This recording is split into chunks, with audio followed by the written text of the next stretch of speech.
quand un ancien scientifique de la NASA affirme qu'il existe de solides raisons scientifiques pour lesquelles les extraterrestres et leurs pilotes préfèrent se cacher dans les océans, ça vaut le détour. Cet ancien chercheur scientifique de la NASA s'appelle Kevin Knuth, est considéré comme un éminent universitaire qui a travaillé au Ames Research Center de la NASA, situé dans la Silicon Valley. Y a travaillé de 2001 à 2005. Aujourd'hui, nous allons analyser ce qui a affirmé un épisode du podcast Theories of Everything.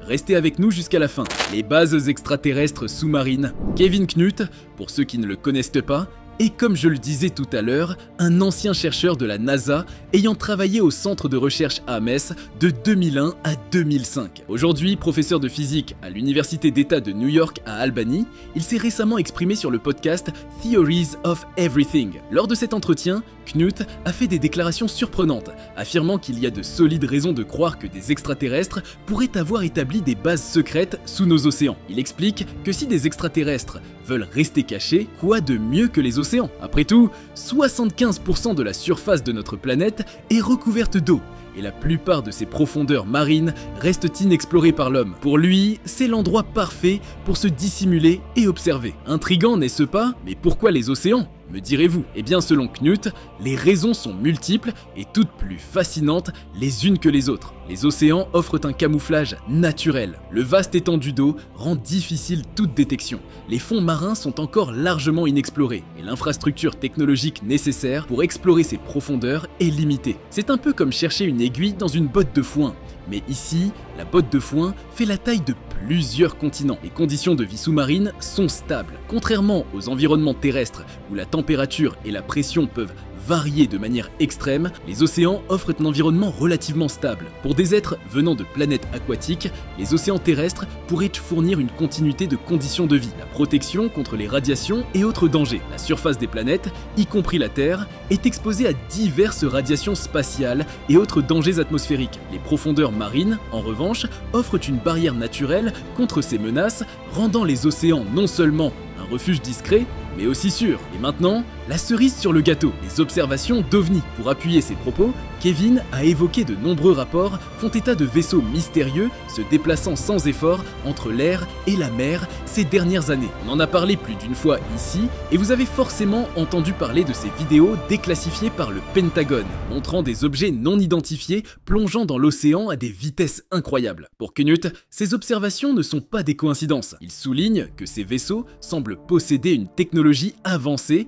qui leur permet de fonctionner aussi bien dans l'air que sous l'eau. Cette capacité de transition fluide pourrait être une preuve supplémentaire que les océans abritent des bases extraterrestres. Imaginez un peu des êtres venant de mondes aquatiques, parfaitement à l'aise dans notre environnement marin, utilisant nos océans comme base d'opération. C'est à la fois effrayant et fascinant, je trouve. Dans son analyse, Knuth explique que les environnements aquatiques sont plus adaptés pour les voyages interstellaires. Les atmosphères des planètes ont des capacités thermiques faibles, ce qui entraîne des variations de température extrêmes. Par exemple, sur Mars, il fait environ -73 degrés Celsius, tandis que sur Vénus, on peut atteindre les 427 degrés Celsius. Ces différences rendent les atmosphères moins hospitalières pour la vie extraterrestre comparée aux environnements aquatiques, où les températures sont plus stables. Les océans offrent également une pression constante, un facteur important pour les formes de vie qui évoluent. Selon Knuth, les océans fournissent un habitat protecteur contre les radiations et autres dangers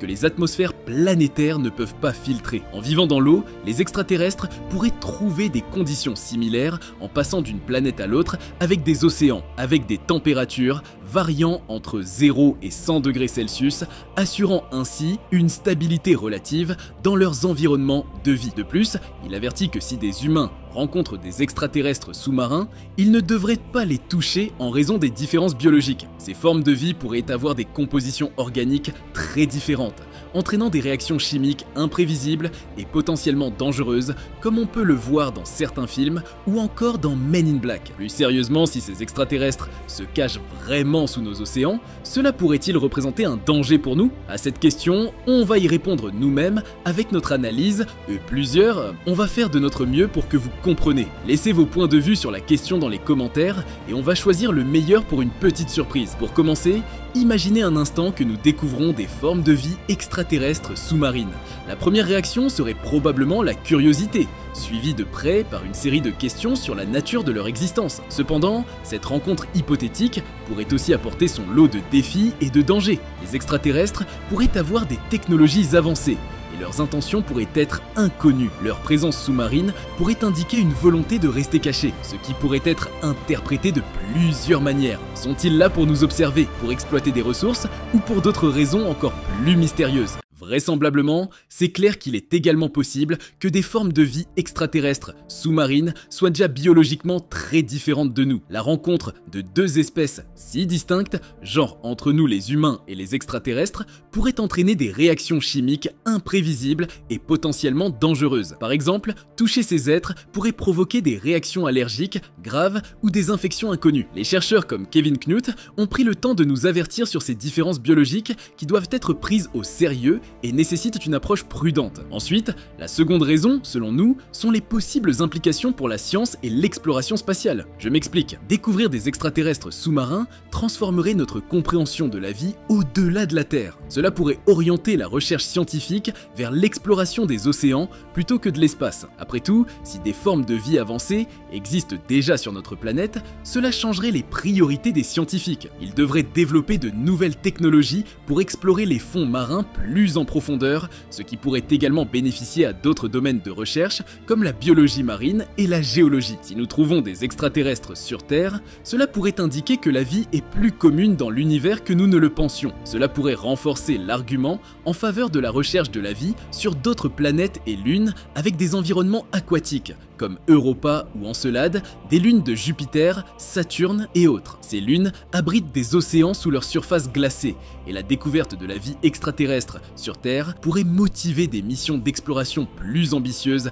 vers ces corps célestes. Les implications culturelles et sociales seraient également profondes. La confirmation de la présence d'extraterrestres sous-marins pourrait changer notre perception de notre place dans l'univers. Cela pourrait susciter des débats éthiques sur la manière de traiter ces nouvelles formes de vie et sur les droits et protections qui devraient leur être accordés. La découverte pourrait également influencer notre littérature, notre cinéma et notre art, inspirant de nouvelles histoires et œuvres basées sur ces rencontres sous-marines. Je crois qu'il nous reste encore du temps. Laissez-moi vous présenter quelques récentes observations, si je peux le dire comme ça, d'OVNI. Ces observations peuvent paraître complexes à analyser, mais quand les sources officielles en parlent, ça prend une autre ampleur et crédibilité. Commençons par l'incident du Tic Tac de 2004. En 2004, lors d'un exercice d'entraînement au large de la côte californienne, les pilotes de la marine américaine ont observé un objet en forme de Tic Tac, mesurant environ 12 mètres de long. Cet objet blanc effectuait des manœuvres aériennes incroyables, défiant les lois de la physique telles que nous les comprenons. Il se déplaçait à des vitesses vertigineuses, changeait de direction soudainement et descendait rapidement de haute altitude à la surface de l'océan en quelques secondes. Le commandant David Fravor, l'un des pilotes impliqués, a rapporté que l'objet semblait se déplacer aussi bien dans l'air que dans l'eau avant de disparaître brusquement. Cet incident est devenu célèbre après que le New York Times a publié la vidéo en 2017, entraînant une onde de choc dans le public et les médias. Le Pentagone a confirmé l'authenticité des vidéos, les incluant dans leurs enquêtes sur les phénomènes aériens non identifiés. PN, l'objet Tic Tac a été observé par des systèmes radars avancés et des pilotes expérimentés, qui ont tous été stupéfaits par les capacités de l'engin. Les mouvements rapides et les changements de direction brusques de l'objet ont défié les capacités technologiques connues, laissant les experts perplexes. L'affaire a suscité une grande curiosité publique et a renforcé les spéculations sur les technologies inconnues. Les manœuvres de l'objet Tic Tac restent un mystère,